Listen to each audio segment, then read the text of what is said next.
BRS party working president మాజీ మంత్రి KT Ramarao జన్మదిన వేడుకలు రామకొండ నియోజకవర్గంలోని డివిజన్లలో 28 గ్రామాల్లో ఘనంగా నిర్వహించారు. ఈ మేరకు బీఆర్ఎస్ పార్టీ రాష్ట్ర వర్కింగ్ ప్రెసిడెంట్ మాజీ మంత్రి కల్వకుంట్ల తారక రామారావు జన్మదినాన్ని పురస్కరించుకుని ఎన్టీపీసీ పార్టీ పట్టణ కమిటీ ఆధ్వర్యంలో సాయి సేవా సమితి మందిరంలో ప్రత్యేక పూజలు నిర్వహించి పిల్లల మధ్య కేక్ కట్ చేసి పిల్లలకు అన్నదానం చేశారు. ఈ సందర్భంగా ఎన్టీపీసీ పట్టణ కమిటీ ప్రధాన కార్యదర్శి బుర్రా శంకర్ గౌడ్ మాట్లాడుతూ ఐటీ మంత్రిగా యువతకు ఉద్యోగ అవకాశాలు కల్పించి కేటీఆర్ యువతకు ఆదర్శప్రాయుడిగా నిలిచారని అన్నారు. ఈరోజు మన గౌరవ యువ నాయకులు కేటీ రామన్న గారు మాజీ మంత్రివర్యులు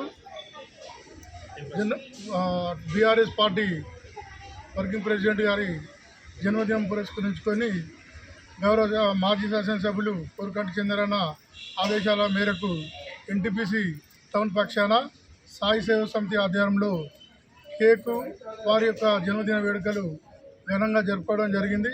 ఈ కార్యక్రమంలో 3వ డివిజన్ కార్పొరేటర్ కుమారి శ్రీనివాస్, 5వ division corporator Krishnaveni, PACS vice chairman Dharani, పోచ నాయకులు ఈదును శంకర్, వల్లాల మల్లేష్, వీరలాల్, దాసరి ఆనంద్, కంది సతీష్, కుమారస్వామి, రాము, వేణు, మామిడాల రాము, కరుణాకర్, జనగామ శంకర్, మహిళా నాయకులు శాంత, కొండ్రు రమ, మోడపు లక్ష్మి, రాంపల్లి శ్రీనివాస్, ఈదునూరి అశోక్ కార్యకర్తలు పాల్గొన్నారు.